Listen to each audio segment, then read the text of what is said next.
აზარტული თამაშები ჩვენი ასაკიდან უფრო შემოდის ალბათ და ძალიან ცუდია, იმიტომ რომ ერთგვარ ვარდები აი ამ აზარტში, რომლიდანაც გამოსვლა ძალიან ძნელია.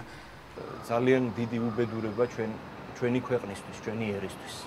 ჩვენ და სამწუხაროდ იმისათვის რომ ვიღაცეები გამდიდრდნენ ან თქვათ ჯიბე გაისქელონ, ამისათვის ჩვენი მოზარდები, ჩვენი ბავშვები და ჩვენი ოჯახის წევრები იღუპებიან.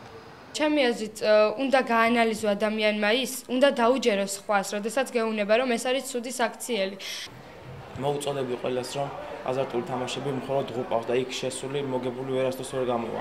ძალიან კარგი იქნებოდა თუ სახელმწიფოც დაეხმარებოდა მათ ამ პრობლემის გადაჭრაში, ანუ დაიხურებოდა ეს ყველა აზარტული სათამაშო კლუბები და მათ აღარ შეეძლებოდათ მისვლა და თამაში, იმიტომ რომ ეს ისეთი რაღაც არის ერთხელ რომ მიხვალ, ანუ როგორც ნარკოტიკი, ისე იმონებს ადამიანს და ძალიან ბევრ პრობლემას წარმოშობს შემდეგ. ძალიან ძნელია რომ უცბად მოზარდმა ყველაფერი ერთად გაანალიზოს და ის საცდური უარყოს და იმ საცდურზე უარი თქვას, რაც არის თითქმის ყოველ უბანში. რასაკრეულია ფულის წაგებას მოაქვს დიდი უბედურება, ქურდობა, თხოვნა, რაც არ არის ნამდვილად კაი ადამიანისთვის, რა ვიცი, ალბათ უნდა ყველა ვირიდოთ აზარტულ თამაშებს. რომელიც არის ერთ-ერთი ყველაზე მძიმე ვნება, ასე რომ ვთქვათ, რომელიც აყალიბებს აზარტული მდგომარეობას ადამიანში. აზარტული სულის ხდება ადამიანი, მას უნდა ითამაშოს და მოგებაზე აქვს მას ეს აქცენტი გაკეთებული. შეიძლება ადამიანმა მიყვეს სპორტს, მაგრამ ამასთანავე შეიძლება ნიზლავზე, კერძოდ ნიზლავზე ითამაშოს და ამას შეიძლება მე 1000 უბედურება მოყვეს.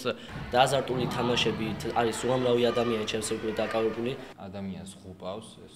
შეიძლება იყოს პატარა მიზეზი, რითაც ადამიანმა ცხოვრება დაიღუპოს. ოჯახი დაინგრეს ან უფრო მძიმე შედეგებიც მიიღოს. ჩემი აზრით აზარტული თამაშები ძალიან ჩამთრევია და ბევრი ადამიანს ვიცნობ, რომლებმაც დაკარგეს ამით სახლი და არა მარტო თავი გაიუბედურეს, არამედ მისი მეგობრები და ოჯახი დაანგრია, ასე ვთქვათ. უნდა განსაზღვრო რა არის კარგი, რა არის ცუდი და შემდეგ აი შენი უგუნური საქციელით, დაუფიქრებელი ნაბიჯით მოუტან თუ არა სხვას ზარალს. და სინამდვილეში ახლა ვინც ამ კლუბებს აყალიბებს თავისთავად ის არაკეთებს იმისთვის რომ ვიღაცამ მოიგოს, მას თავის მოგებისთვის აქვს ეს გათვალისწინებული თავიდანვე მოტყუებული ადამიანი, რომელიც იწყებს აქ თამაშს. და ალბათ სასურველი იქნება რომ უბრალოდ არ დავიწყოთ.